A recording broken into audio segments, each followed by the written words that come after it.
Well, here I go again, y'all. Alfred Harold Life is about more than living the podcast. This has been one of those crazy weeks when actually I have three people on this week. Yesterday's guest, she tugged at my heart. Today's guest, I know was going to tug at my heart because out of her life story came a book. And those who know me, out of my life story came a book. So, and out of my life story came a podcast. So, this episode is entitled, I stole one of her quotes, which is entitled, but it's the episode title. I may not be a superstar, but I twinkle brightly. Now, I also borrowed from one of my favorite speakers, Les Brown, who said, shoot for the moon. And if you miss it, you will still be among the stars. She was still twinkling brightly, no matter what. I mean, you be on the ground and still shine, y'all. So I'm bringing more energy today than I did yesterday. Number one, because we had a problem connecting. And audio, replay, whatever. This lady here, Jessica, I Danel. went to her podcast. Now, see, these people have these difficult names. I stick with the simple with the first name. Jessica's easy. And it's funny, the thing that really drew me in, it was one of her talking points, which she said she wrote a book about her crazy life. And those who know me and would know me on and on to hear more about it, Split Souls and Transition, my book came out of my challenging life with some happy points happening along the way. But I could talk on and on. I'm just glad to have this person who doesn't realize that she is already a superstar to somebody. So, Jessica, this is your time to shine. Thank you for having me on. I appreciate it. Yeah, I wrote a book about my crazy life. You know, I always say that I wear my personality on my sleeve and I carry all my stories in my back pocket. All that, all that. So I thought, well, everybody used to always say, you know, like when I tell my friends my crazy stories, they're like, man, you should write a book. And I know a lot of people have said that to certain people, but I just so happened that I did. And I sat down and I wrote it in like less than 2 months. And it took probably about 6 months of rewriting because, I mean, I'm a pretty good writer, but man, I knew that, you know, if you're writing a book out there, there are softwares that can help you kind of get through some of the grammar, like Grammarly. AutoCrit is a really good website that you can use to help you like find out how many, because I use the word like. See, I use the word like a lot. It'll tell you how many times you use the word like, and like it'll tell, see, I said it again, and it'll say take out 83 of your 104 like. You know, and I'm like, crap, you know, so then it helps you kind of like go through and use different words to express yourself. And so I feel like the end result turned out really good. It was published through Christian Faith Publishing, and you know, there are some components in the book that where I felt like I was being led by God, basically. I mean, I'm not saying he spoke to me and said, yo, Jessica, you know, like, hey, what's up, girl? No, I'm saying that like I saw some signs and certain things that happened to me, I know was divine intervention, for God's sake. I mean, I have one of my chapters is called My God Story, because, okay, just so you know, if people who know me, I can get lost in my own neighborhood. I stink. I stink at directions. And so my girlfriend and I was 17 years old, and I was, she's like, let's go to Utah and see my boyfriend. He's a cowboy. He has a ranch. And I'm like, okay. You know, it was like after we graduated high school and I had a car and I was like, let's go. My parents are out of town. Why not? You know? And so we go to his, we get there, and on the way home, of course, I went the opposite direction and we ended up in Idaho. You know, I live in California, so we were trying to go to California from Utah, and we ended up in Idaho. And as the story goes, you have to read the book, but we ended up one street down from my great grandmother's house, and we were out at a gas station. And I always talk about it in the book, like I was a lost little lamb. I was 17. Think about it. 17 is a baby, dude. You think you're grown, you think you want to go be an adult, you know, but dude, you don't, you are still a freaking kid. I mean, my little girl, she's like 2 years away from 17 and she's still playing with Barbies, you know? And so are you sure she wanted you to tell that? I mean, Just kidding. But anyway, so I ended up, I just felt like, so in that story, you have to read it because it's absolutely 100% the truth. Everything in this book did happen to me. My parents put me in a drug rehab because they thought I was on drugs, but I wasn't. Obviously, look at me. I'm a talker. I'm a la la la la, you know. I was in high school. I was the school photographer. I was in yearbook. I wrote for the newspaper. I was in cross country, track, and basketball. I was a school officer. You know, they voted me in. I was the rally commissioner, and I was very popular. But yet my parents, you know, they thought I was on drugs, you know, because I wouldn't eat dinner with them anymore, you know, because I didn't talk as much as I used to. It's because I was a teenager, and my parents, if I ate dinner, I'd have to do the dishes. So I felt like if I stayed in my room, they wouldn't make me clean, you know, because that's all I did was clean the house and do the dishes and clean the bathroom and did the laundry and cooked the meals. Lots of times I had to cook. And anyways, I talk about it in my book. So my parents put me in a drug rehab. And so I start the book off there, but it does go in chronological order. So I'm going to tell you about somewhere where the chapters are, but I'm not going to give away the whole story. My second chapter was I was called Popeye because I have a lazy eye. So you can't see because my glasses and my makeup and all that, but it's slight now. But when I was younger, it was pretty evident. And they used to call me Popeye. So I call this chapter the Popeye Girl. And I talk about it because I was having eye surgeries, and I talk about it in the way that I was thinking about it at the time. So when I was a little girl and I was thinking these things, these are the things that happened. I mean, I kicked the surgeon in the balls.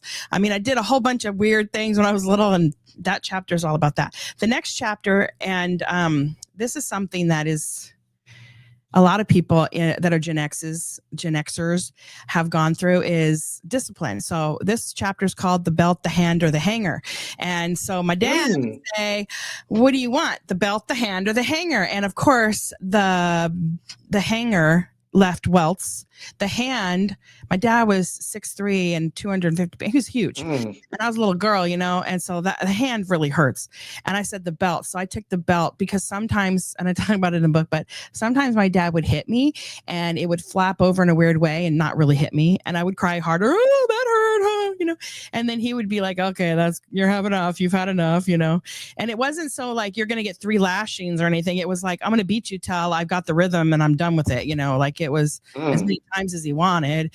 And nobody else, no other kid, because I have a older sister, older brother, and a younger sister, and nobody in my family was ever asked the belt, the hand, or the hanger. Just me.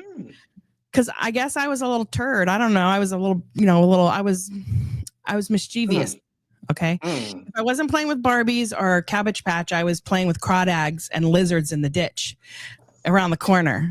And I was playing baseball with my brother. I'm sorry, you bring back memories now, but anyway, I'm from a small town, so I understand that. You know, you go outside and you dig in the mud and you pull your crawdad out, and then you grow up and you realize you can eat it. But anyway. No, never eat. I wouldn't eat it. I would just be like in awe of it. I mean, as an adult, you grow up, it's like, he's a crawfish now. Yes, like, I would totally. I would totally, for sure, like legit. I also talk in my book about my circle of friends, and they're called Park Circle is the chapter because that's the neighborhood. That's what our neighborhood was called. It was like a circle with all these other blocks connected, and so we were called the Park Circle, and that's where we lived. And my book is called Bucket List from a Redneck Girl because I live in a small farming town. Although I wasn't a farmer or anything like that, it's just my little area and where I went to high school was considered, air quote, low class, right? We were like, you know, Marysville, Yuba City was the upperclassmen. And, you know, they were always talking about us, Linda, because I lived in Linda. Like Linda wasn't like any kind of, you know, nothing. And in fact, in 1996, we had a flood that took over. I talk about it in the book too, but it took over Olivehurst, which is where my high school was, and came to our doorstep. It never connected to Park Circle, which was awesome. But then everybody really looked at Olivehurst like, oh, that's just the ditch, you know, like that's slow. And so I didn't want to call myself a white trash. So I call myself a redneck because it was because that kind of threw me too, because the redneck can carry a lot of different connotations depending where you're from. True that. My high school had a school shooting. I'm going to skip ahead a few chapters. I went to a private school. I was beaten by the nuns with this, you know, they slapped me around when I spit on the grass. I heard about that. Those schools, yeah. Yeah. But I went to a high school that had its first school shooting in 1992. The Rodney King verdicts came out on April 29th, and the next day ensued the riots, right? So then the next day after that was our school shooting, and it was on the 1st of May. And it didn't get a lot of coverage, but it was one of the very first shootings in America. And that was, public. He killed 4 people. I knew the shooter. We all did because he went to our high school. He killed one of my teachers and 3 of my friends, and shot 9 others, mortally wounded a lot of them.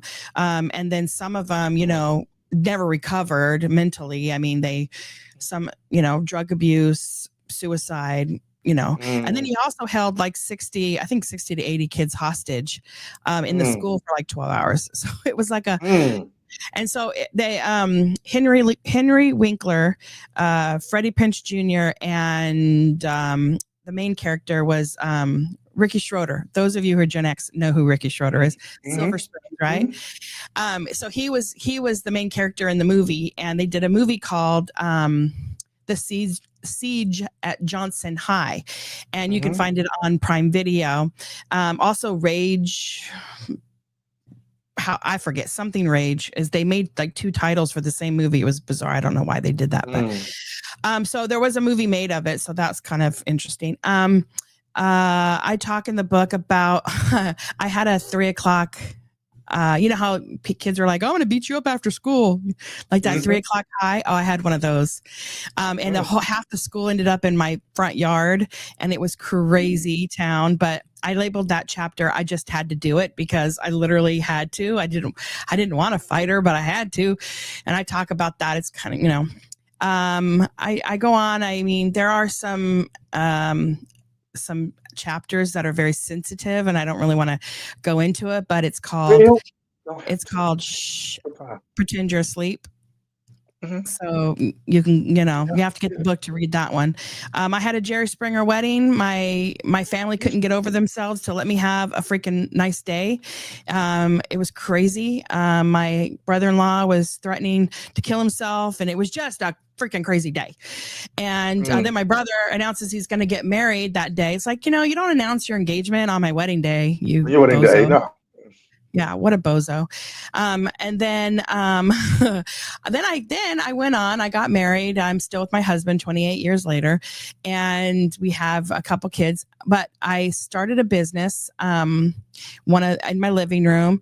I built it on, it was a preschool, and then I built it up at my house and built on a room, and then bought a location at a church. So I had the church and the family daycare together. And then I was offered a commercial property for 10,000 square foot building and a 30,000 square foot play yard. So I put together, I didn't have a degree or didn't know what I was doing. So I put together my business plan using Google, and I did get some statistical analysis that showed me the need in the area, which helped. I submitted all of it to the SBA and got a $700,000 loan.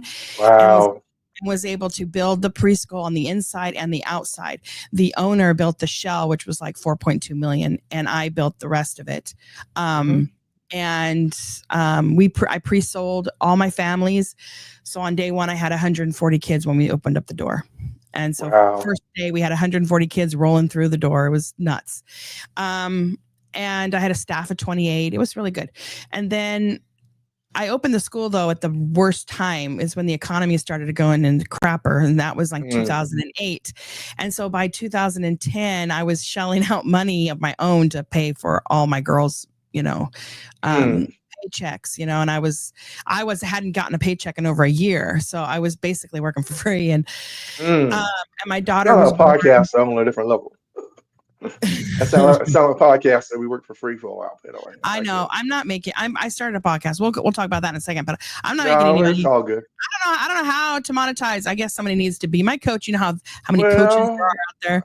But I'm gonna throw this out there. I'm gonna throw this in the mix. My show is almost 9 years old now. Okay, my organization is part of it.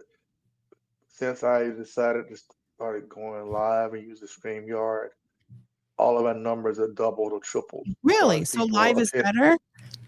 but you have to pay, but still spend the money. Cause see, I can't. It's hard for me to go live without talking about my wife. My wife and her bestie, they stream live every Tuesday night, and they don't consider their show technically a podcast. That's what we do because they do it through Facebook Live and YouTube. Yeah. Yet they have an award-winning show, Really? and yeah. What do they talk about? So, What is the thing that they but as far as this part goes, here's what I'm going to throw out there at you that I heard early on, and I didn't really grasp it until I started being self-employed.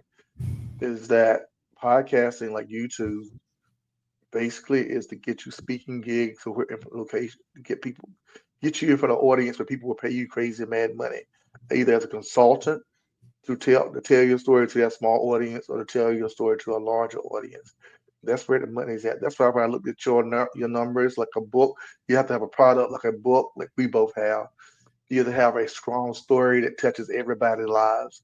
And then you have to keep doing it to the right person. Say, hey, will you come speak at my church, civic group, or whoever, and how much you charge? And and then you can say, well, I and would, how bad you want. You can say, the funny well, thing how bad, is how that bad. I've always helped people. I'm gonna say it like this because I've had a chance to engage with a consultant person, another consultant a lady who started a consulting business, and this is where I'm gonna take a little bit of your time away in the sense of she asked me, so I have another link on my calendar for consulting, but the whole thing is she asked me, she said, how much were you making per hour on your regular job? And I told her I was charging for a 30-minute um, consultation to see if I wanted you as a client. She's like, you're not charging enough. I said, but I Really? don't, I don't, I'm like, I don't want to lose people. She said, if you take 30 minutes of your time and take that half of an hour and ask yourself how much were you going to pay in your regular place of employment, take half of that number and come up with your 30 minutes consultation fee. And I'm like, and this is a lady who gets paid like $500 for a 2-hour speaking event. And So she doesn't really. maybe you can give me a little tips after we're done Well, here. Like, that's gonna give you tips there about tips now that this is this is only one avenue of generating revenue, getting the exposure, getting the people until that one ear hears you or that one yeah, person reaches out to you. But this is where I love having people like you on my show and sharing stories and networking. You sharing my stuff, I'm sharing your stuff because we never know who's going to pick up on it. If right. when I first signed up to match, people came at me like, well, you pay us a fee and we'll get you on our show. No, I don't pay fees to be on your show. What I look for is a show that will give me more credibility and more exposure. And then it's a fair exchange. Like I mentioned earlier, you had Alan on your show, I had Alan on my show. I Yeah. really don't dive into his area of expertise, but he has such good energy. I could not resist having him on my I show. know he have a great energy. I like him. So He's and like you yeah, and the lady I had on yesterday, who's AI clip. That's another thing with StreamYard. It generates AI clips. Yes, I pay some money for it, but I'm also getting paid because I'm running the referral link in our live stream. So it's giving me at a discounted rate. But that's all nice. said and done, I use Riverside for you saw my links on my, I have TikTok yeah, and I just started yeah. it like 4 weeks ago. I've got like 3,000 so far people, but I See, mean, I'm a baby bird when it comes to but TikTok. no, no, yeah, but see, Find me on TikTok, you, everybody. It's legit. Okay. It's Jess Danel. Jess Danel. You got to come now, find me. now. But see, the thing about it is, I stopped doing TikTok. I only Oh, signed up TikTok again because I have a guest that's coming on my show, and she's only on TikTok. oh, So I could not have her on my show talking about certain social issues if I did not have a link for people to find her. But right. all said and done, in all of this, not distracted from your story. I love your story. I want you to take a moment though, and I want to talk about number three, which I think will resonate with some people. I'm not sure what angle you'll go at it from, but you said living in a family that is fractured. In this Yeah. society and culture, there's a lot of fractured families. Please expound upon that one particular point for our Yeah. viewers. So I have an older sister, older brother, and a younger sister, and I am in the Mhm, middle of the girls. My mhm, brother was always, he's the boy, so I call him the golden child because he can do no wrong, Hmm. and he has done wrong, but they're like, oh, it's okay, um, He's a boy. Yeah, he's a old boy. school. And in fact, on the back of my book, I say, Marsha, Marsha, Marsha. And if you can understand this quote, then you'll understand this book, because I do have I do have the middle child syndrome type Mm. mentality, Hmm. because, and in fact, my grandmother even told me, she's like, they don't treat you very good. I grew up with my grandma telling me that my family wasn't treating me well. I didn't feel loved by my family very much, and in fact, my mother has since apologized to me for Hmm. some of the things that she realized wasn't fair. Hmm. I don't talk about it in my book too much, because my siblings are still alive and I respect them. I don't want to tell their stories. Well, if that's uncomfortable with you, then let's No, just no, pull no. away from that. Let me Yeah. continue. Let me continue. But what I'm saying Okay. is, I don't mind talking about it on a podcast, because what I did want to put in Podcast gives us crazy freedom. I didn't want to put it in print, because, that's forever. And I know this will be Yeah. forever too, but they may not hear it. So who cares? And you know Yeah. what? They don't treat me very nicely. My dad passed away.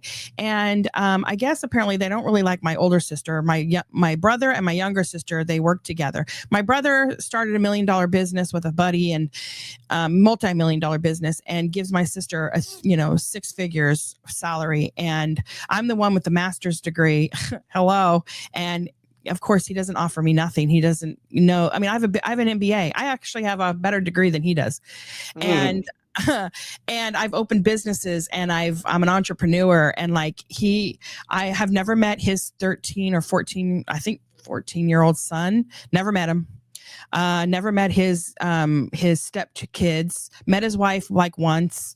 Last time I saw my brother was 10 years ago at my dad's funeral, and he said he was going to step up and be the patriarch of the family, and that's the last I heard of him.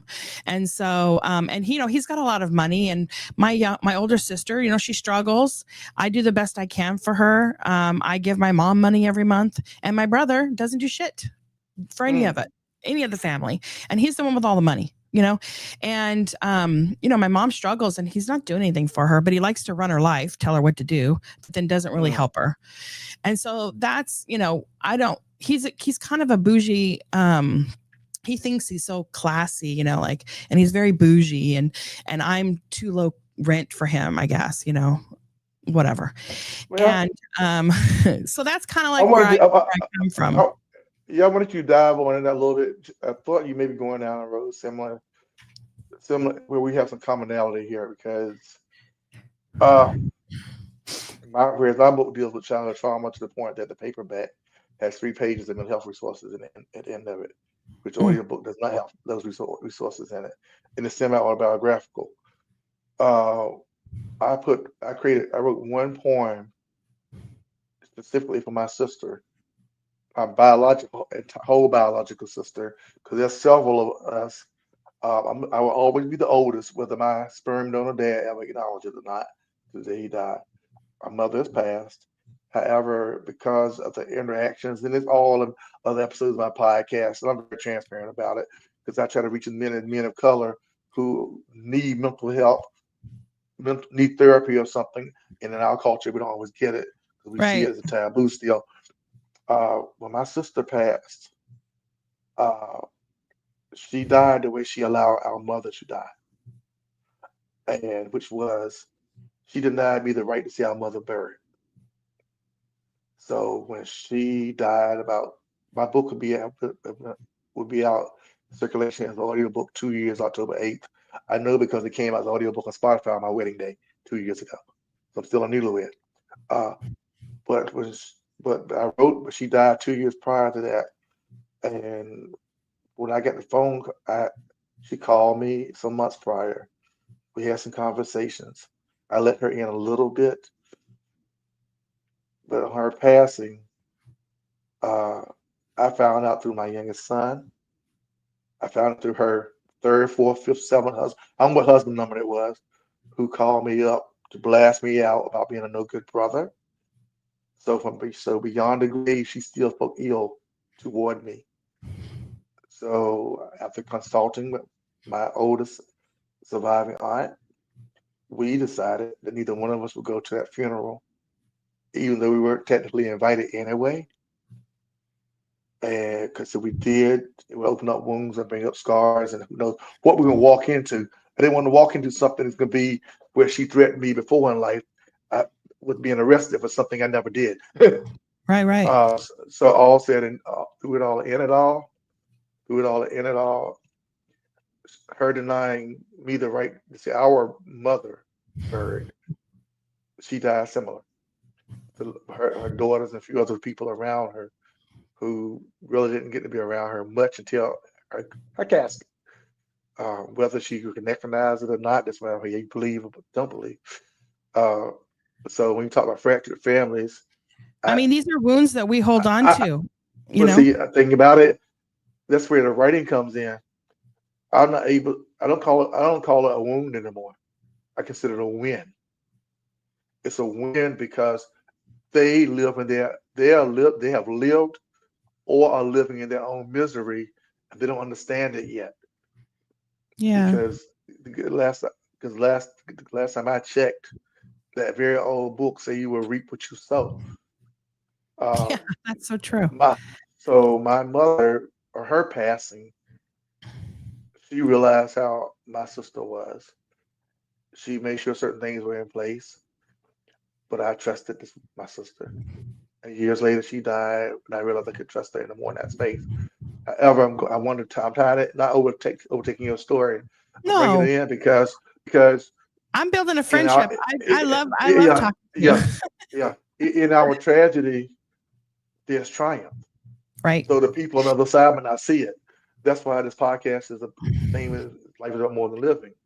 One Now, of my chapters is called Life Goes On, and yeah, you got to keep moving on. I've had a lot of dips I've had really bad lows, yeah, went through. My daughter had open heart surgery. I mean, I had at 5 months. I mean, I've had some dips, yeah. and then you work your way up to Wait, that wait hump, up. and then you're back on top, and I'm resilient. I've worked. I'm now have a podcast. It's just Yeah, saying you do. now, and I'm talking about these things. I talk about family. I talk about mom and a Well, mompreneur because I was a well, mom. yeah. Well, let's think about it. Now I'm gonna jump over to another point that I took from your profile. You said being a stepmom. What is a bio mom? Okay, so it's so terrible. In my book, I called her bio mom. I didn't call her. I called her first Jordan's mother, my stepdaughter's mom, and then Uh, from that point on, I called her bio mom. She wasn't very nice to me. In fact, she's still not nice to me. She's just not a nice person. see, that's why I And say I call my dad sperm donor dad. My real father was my stepfather. I didn't want to call her egg mommy or whatever. Oh, I thought okay. I thought bio mom was as nice as I could make it. Okay, okay, okay, And I okay. had, So she's a my she's a husband and I biological mom. we were in court when I started having labor pains, and I ended up my sister driving me back to Palm Springs, and then he had to stay in court with this bio mom because she wouldn't she wouldn't allow a postponement, and so he got there 25, 30 minutes just before the baby was born. He was there, but it was Wow, like she tried her damn hardest to keep him from me. But wow. 28 years later, let me say I'm the winner. Yeah, you know what? Yeah, 28 years later, still counting. You said. I'm going to in my book. There's a poem entitled "Invisible Girl," which addresses body shaming and things of that sort. So I'm gonna jump to the last point, and then we'll keep on rolling like we're doing for about another 20, 30 minutes or whatever. Because I do have to go out and work my real full time self-employment job to make some money. I have a real But job too. yeah, but I picked out 6 points, and I mentioned that point because when people struggle with weight gain, they don't always see that true beauty, whether it's male or female. And that poem, which is a very dark poem, a lot of my books are dark poetry. The last line says she starved herself so she could once again become beautiful, basically. So not going that deep as far as starvation and things of that sort, but that reinvention of yourself, a reappreciation of who you are. Speak to other women, please, who may be struggling with it, or even some men Let me be struggling with that. Okay, so here's my book. Let me just show you. Okay, so on my Yeah. book cover, Wait, there you go. Yeah, hold there it on. is. See? Okay, Yeah. so on my book cover, you'll see a bunch of pictures of me, pretty, skinny, Yeah. young, cute. Mhm. All And that. yeah, and so I had my thyroid removed, and I've had like weight struggles, Mhm. and I come from my mom, bless her heart, Do me a she did. favor, hold that up again and just pause it for a second. So when it goes on YouTube, there we go. There we go. And you find it on Instagram too. That's how I found her. Anyway, Available on Amazon and where books are sold. No, I'm just yeah. teasing. No, So it's over to you. Be proud. You did a good job. okay, so yeah, I used to be thin and everything, and now I've gained a lot of weight, and I have a gym in my garage. I've got like 4 different ellipticals, rowing machine, treadmill, and bike, and all, and weights and mirrors and all kind. It's a freaking gym, and I don't use it. I don't know why. I don't eat a lot of too much bad stuff, but I don't eat that much, but I just cannot lose the weight at all. And I think I'm going through the change. I'm 51 years old, and I think I'm hot all the time. I have like this air conditioner Yeah, little thing that goes around my neck. you're being really personal, but that's okay. That's what the show's all about. Be personal. That's why at the end of it, you're gonna still twinkle brightly like a superstar. Yeah, All so right. I mean, and also, like I always felt like being thin. I always put being thin was like being beautiful, but now, my husband doesn't think that I have to be a certain weight or anything, and he still thinks I'm beautiful. I'm 20. We're 28 years down the road together, and I'm not in fear of losing him because I'm, too many extra sizes larger. But so the thing is, you just have to kind of feel like that you're beautiful the way you are and accept Mhm. yourself. My biggest thing is that I know that I can exercise. I know that if I gave myself an hour a day to myself, that I would probably lose weight. And I don't know why I'm not doing it. I think I have a mental block or something. But you just have to accept yourself for who you are. And also, when you're at your lowest low, I lost my business. I built up that $1 million business, and I lost it to this guy, this landowner. He didn't pay me what he owed me, and I ended up losing it essentially, and I only got a little bit for it. And I made $1 million business that now he runs, and Mm, it's the largest preschool in Bakersfield.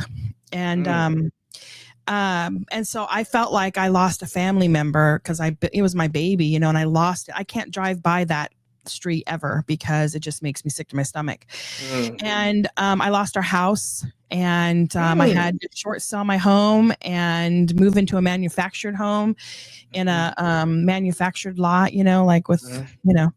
and I picked, because I am a little bougie like my brother in a way. I picked one that was remodeled, thank God, and it fit a lot of our stuff. So it wasn't that bad. And we ended up selling it. I always look on the bright side of everything, but we ended up selling it, getting our money back, and we we actually got a little bit extra at the end because we had fixed it up a little bit nicer.